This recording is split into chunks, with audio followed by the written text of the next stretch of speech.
Привет всем любителям геометрии. Замечательная у нас задача, говорят, с самого Оксфорда. Дан квадрат со стороной 12. Приведен отрезок БК. И вписаны окружности, как показано на рисунке. Радиус меньший, зеленый, равен 3. Нужно найти радиус красной, большей окружности. Это будет первое действие. А второе – найти расстояние между центрами этих окружностей, точками О1 и О2. Давайте дам буквы. Это будет А, Б, С, Д. Это К. Попробуйте сами решить эту задачу. Ну, а мы начинаем. Есть задачи быстрые, эвристические, красивые, где что-то нужно придумать, раз-два и в дамках. Ну, а есть вот такие, высокотехнические. Ну что, давайте подумаем. На самом деле, какие здесь задачи внутри этой большой задачи? Вот есть треугольник БЦК. В нем известен катет БЦ, это прямоугольный треугольник, и радиус вписанной окружности. Ну вот хотелось бы найти ЦК и БК, если это понадобится. Ну вот как можно решить эту задачу? Я напомню, что нам предстоит найти R2, и для самых сильных расстояние между центрами. Ну, возможно, это пойдет в домашнее задание. Часто обозначают ЦК и БК за X и Y, применяют теорему Пифагора, а потом формулу R равно А плюс Б минус С пополам радиусу окружности, вписанной в прямоугольный треугольник. Ну, вот такой алгебраический вариант, который приведет нас к системе. Мы постараемся упростить слегка решение. Я советую это школьникам, которые смотрят наш канал. Используйте свойства касательных, проведенных из одной точки к окружности, вы его хорошо все знаете. Отрезки касательных, проведенных из одной точки к окружности, ну, от данной точки до точки касания, равны между собой. То есть вот этих два отрезка равны между собой. А где-то можно заметить, вот из точки Б проведены две касательных. Вот BC касательная и BK касательная. Вот это точки касания. Тогда указанные отрезки от точки Б до точки касания равны. И из точки К проведены две касательных. Тогда отрезки касательных от точки К до точки касания и здесь от точки К до точки касания равны между собой. Теперь я проведу радиус точек касания, это всегда полезно сделать, и ясное дело, что получу квадратик. Вот окружность как бы вписана в прямой угол, и всегда высекается квадратик. Здесь прямой угол, здесь прямой, здесь прямой. Радиус-то равны, значит, соседние стороны этого прямоугольника равны между собой, значит, точно квадрат. Здесь будет тройка, здесь будет тройка. Тогда вот этот отрезочек весь будет 12 минус 3, 9.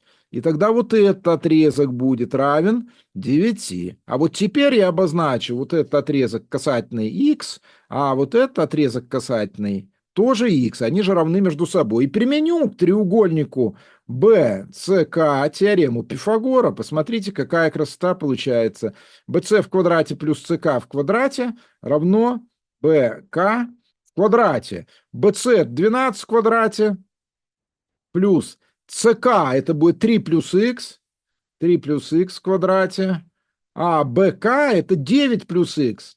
Ну, вот так гораздо проще искать этот x, а значит, потом и ck. Получается, 12 в квадрате пока так оставлю, плюс 9 плюс удвоенное 6х плюс x в квадрате равно 9 в квадрате плюс 18х плюс x в квадрате.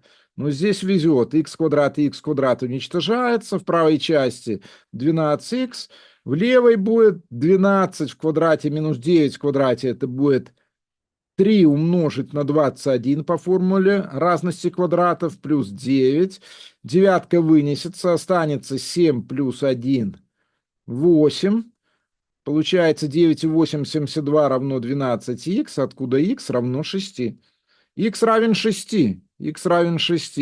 Тогда весь отрезок СК, вот этот отрезок, будет равен 6 плюс 3, 9, 9. Вот этого мы и добились первым действием. Все, я все убираю и приступаю ко второму действию нашей программы, нашего решения. Напомню, что R2 мы ищем, O1, O2, кто очень силен.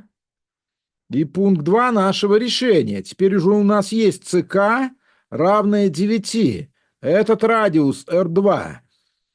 Я думаю, многие продолжат БК до пересечения с продолжением луча D. Вот так, в некоторой точке F. У нас получаются симпатичные, подобные треугольнички. Какие нам понадобятся? Нам понадобится самый большой и средний. Я сейчас выделю их цветом. Вот этот, BCK и FDA. FDA. Ну, почему они, вообще говоря, подобны? Они подобны по двум углам. Вот этот уголок равен этому, как накрест лежащие при двух параллельных и секущей. Противоположные стороны квадрата параллельны. И, кроме того, это прямоугольный треугольник. Значит, треугольник BCK подобен треугольнику FAB. FAB. Ну а дальше я воспользуюсь свойством, которого нет, вообще говоря, во многих учебниках. Но будем считать, что мы продвинутые пользователи, профильники, это знаем, что радиусы подобных треугольников относятся как соответствующие стороны. Вообще говоря, если треугольники подобны, то отношение всех соответствующих элементов линейных, медиан, биссектрис, высот, радиусов вписанных окружностей, описанных, периметров, равно отношению соответствующих сторон, то есть коэффициенту подобия k. Итак, R2 относится к R1, вот это R1 у нас, как AB относится к CK, это соответствующие стороны. Итак, R2 относится к 3, как 12 относится к 9. Это все дальше очень просто. 12 на 3 – 4, отсюда R2 равно 4, и наша задача решена. Итак, ответ 4, жирным красным я его отмечаю, 4. R2 4, получили 3, 4, 12, красота неимоверная. В качестве домашней задачи я все-таки предлагаю вам найти расстояние между центрами этих окружностей. Ну а для начинающих хочу отметить, что точки касания зеленой окружности и красной окружности с прямой БК различны. Имейте это в виду. А я с вами прощаюсь. Спасибо всем, кто досмотрел, кто оценил лайком и напишет комментарий. До новых встреч. С вами был Валерий Казаков. Пока.